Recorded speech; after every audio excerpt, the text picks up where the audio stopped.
Buenas noches, mi nombre es Laura Castañeda y hoy hablaré acerca de las conductas aprendidas que pude evidenciar en la película de Shrek. En principio voy a hacer un recorrido teórico de algunos conceptos claves. El primero de ellos es la habituación. Este corresponde a la disminución progresiva en el vigor de la conducta provocada que puede ocurrir debido a la presentación repetida de un estímulo provocador. Por otro lado, la sensibilización es el aumento en el vigor de la conducta provocada que puede resultar de presentaciones repetidas del estímulo provocador o, por otro lado, de la exposición a un fuerte estímulo extraño. En cuanto al condicionamiento pavloviano, este es el mecanismo más sencillo por lo que los organismos aprenden las relaciones entre dos eventos y a grandes rasgos es una conexión entre un estímulo nuevo y un reflejo ya existente. Por otro lado, el condicionamiento instrumental es la asociación de un estímulo a una respuesta con la finalidad de que la respuesta se produzca más o menos, dependiendo del caso que se quiera desear. Este condicionamiento se puede definir como conducta dirigida a una meta. Acá tenemos una comparativa entre los dos condicionamientos. Por otro lado, tenemos los programas de reforzamiento. Esta es una regla que determina la forma en que se relacionan las presentaciones del reforzador con las ocurrencias de la respuesta instrumental. Este puede depender de varios factores que hablaremos a continuación. Por un lado tenemos los programas de razón. En este el reforzamiento depende del número de respuestas.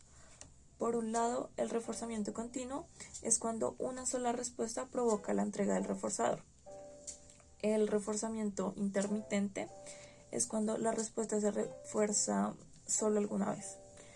En la razón fija, la entrega del reforzador se da cada X respuestas y en la razón variable, el número de respuestas es distinto para la entrega del reforzador. En cuanto a los programas de intervalo, esto ocurre cuando cierta cantidad de tiempo se da desde la última entrega del reforzador. Entonces tenemos intervalo fijo, que es cuando el tiempo no varía de una ocasión a la siguiente, y por otro lado el intervalo variable, cuando el tiempo varía de una ocasión a la siguiente. Ok, ahora tenemos la extinción de la conducta condicionada. La extinción implica, a grandes rasgos, la omisión del estímulo incondicionado o reforzador. Entonces, por un lado, en condicionamiento clásico, incluye presentaciones repetidas del estímulo condicionado por sí solo. Y por otro lado, en condicionamiento instrumental, implica no volver a presentar el reforzador como consecuencia de la respuesta instrumental misma. En cuanto a extinción y olvido, por un lado, la recuperación espontánea. En el condicionamiento pavloviano, este efecto de extinción desaparece. Y en el condicionamiento instrumental, la introducción de un periodo de descanso tras la extinción produce una recuperación sustancial en la respuesta. Luego, en la renovación de la respuesta condicionada, a grandes rasgos se podría definir como cuando una recuperación de la respuesta condicionada se da cuando cambian las claves contextuales que estaban presentes durante la extinción. En el restablecimiento de la respuesta se refiere a la recuperación de la conducta condicionada que se produce cuando el individuo se encuentra de nuevo con el estímulo incondicionado. En cuanto al resurgimiento de la conducta condicionada, este implica la reaparición de una respuesta objetivo extinguida cuando otra respuesta reforzador se extingue. Bueno, ahora vamos a hablar del control de la conducta por estímulo. Bueno, en principio respondemos de manera distinta dependiendo del estímulo que se nos presente y la supervivencia de los animales depende de su habilidad para responder apropiadamente a cada situación que se le presente. Entonces, a grandes rasgos, lo que queremos decir es que diferentes estímulos pueden reforzar o suprimir conductas. Entonces, aunque el contexto de estos estímulos y digamos que la correcta percepción de la relación entre contexto de estímulo y respuesta condicional siempre van a tener un papel central en estos procesos. Por un lado, evitación hace referencia a la respuesta que se genera en los procesos de condicionamiento operante.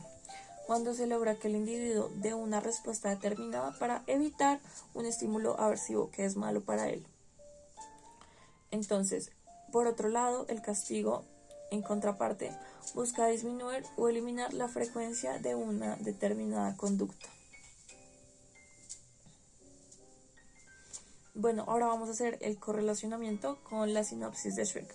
Bueno, esta película, a grandes rasgos, trata de un ogro que vive en su pantano, pero él vive muy solo y digamos que sumido un poco en la tristeza, pero está como su estilo de vida normal es perturbado por unos personajes de cuentos de hadas.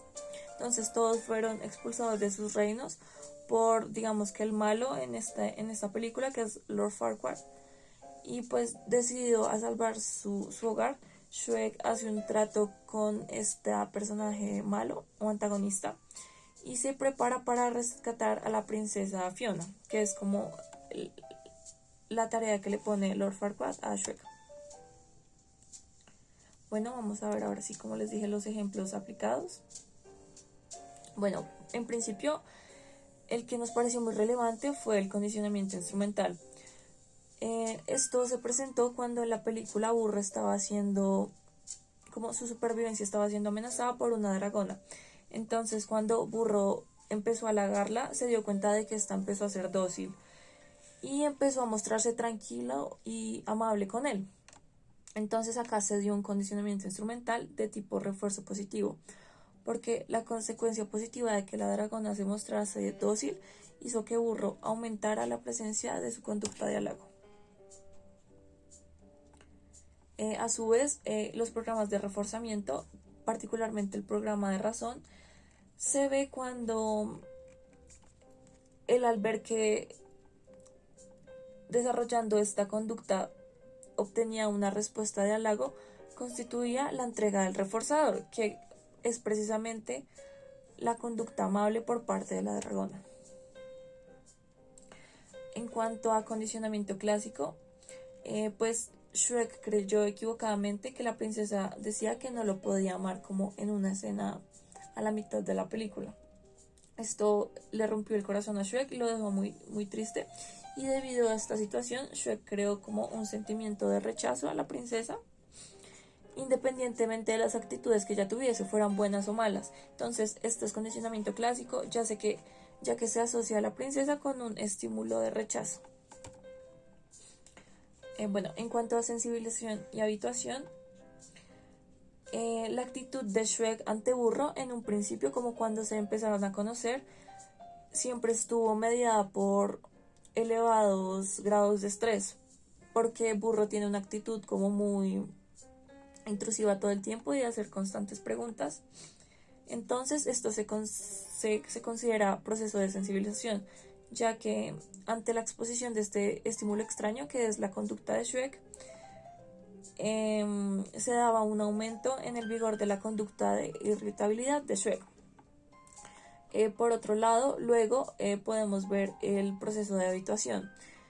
A lo largo de la película se observa cómo Shrek poco a poco presenta una disminución en la respuesta de estrés gracias a la exposición repetida al estímulo elicitante, que vendría siendo Burro. Entonces Shrek se acostumbra como a la presencia de Burro y ya no gasta energía y tiempo como estresándose innecesariamente. Entonces se habitúa. Otro ejemplo de condicionamiento clásico que nos pareció muy relevante es la banda sonora. En las escenas finales, cuando digamos que ya hay un final feliz y Shrek se casa con Fiona y todos los personajes de cuentos de hadas están celebrando, se presenta una banda sonora de una música muy alegre. Entonces esto posibilita que el espectador desencadene sentimientos positivos que tiene asociados a esta música como con tonalidades alegres. Bueno, en cuanto a la extensión de la conducta condicionada, un ejemplo es cuando Shrek grita Burro, al punto en que éste decide alejarse de él, dejando de lado esta conducta de hablarle y de compartir con él, como lo podemos ver acá. Bueno, en cuanto a la habitación, Esto ocurre cuando la señora va a vender a burro en algún punto por algo insignificante. Entonces, como lo quieren vender, empiezan a decir que el burro habla. Y para que el burro no sea vendido, este opta por no hablar y efectivamente logra que así no lo vendan. En cuanto a castigo, encontramos en principio un ejemplo de castigo negativo. Este se da cuando la princesa le aplica un estímulo aversivo a los bailarines de Robin Hood y a él, como consecuencia de que uno de ellos quisiera atacarla.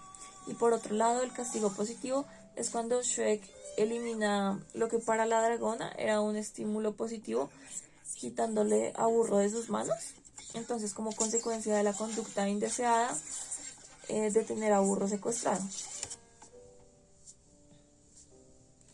Bueno, en cuanto a control de la conducta por estímulo, un ejemplo que pudimos ver en la película es cuando observamos que Shrek cambia su conducta de amabilidad y resolución de conflicto por una conducta basada en el estímulo de los caballeros de Lord Farquaad, en disposición de golpearlo y de ser como muy violentos y bélicos todo el tiempo.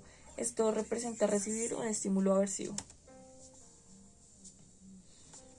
Estos son algunas de las evidencias de nuestro trabajo como en grupo y a conciencia. Y finalmente, en cuanto a aprendizajes de la clase, sí pudimos ver cómo estos procesos de aprendizaje están implícitos en nuestra vida cotidiana y ya que conocemos, digamos, la teoría, es muy fácil encontrar incidencias y correlaciones de estos. Por otro lado, también me parece muy importante no desligarnos de la emocionalidad. Digamos que en cuanto a procesos de condicionamiento, sí pueden llegar a ser algo problemáticos y algo como desligados de la emocionalidad y de los sentires de las personas. Entonces sí me parece importante como si de verdad crear como equilibrio en estas dos partes. Claramente queremos como crear nuevas conductas, eliminar algunas, pero siempre mediados, digamos que por la humanidad y por ejercicios que sean como éticos y conscientes, que es lo que se intenta igual desde la psicología. Entonces sería como eso, y ya que siempre es muy importante a veces no reducirnos a estímulo-respuesta y como entender también los procesos emocionales por los que pasamos las personas y siempre estar como muy ligados a estos. Y finalmente estas son las referencias y eso sería todo. Muchas gracias.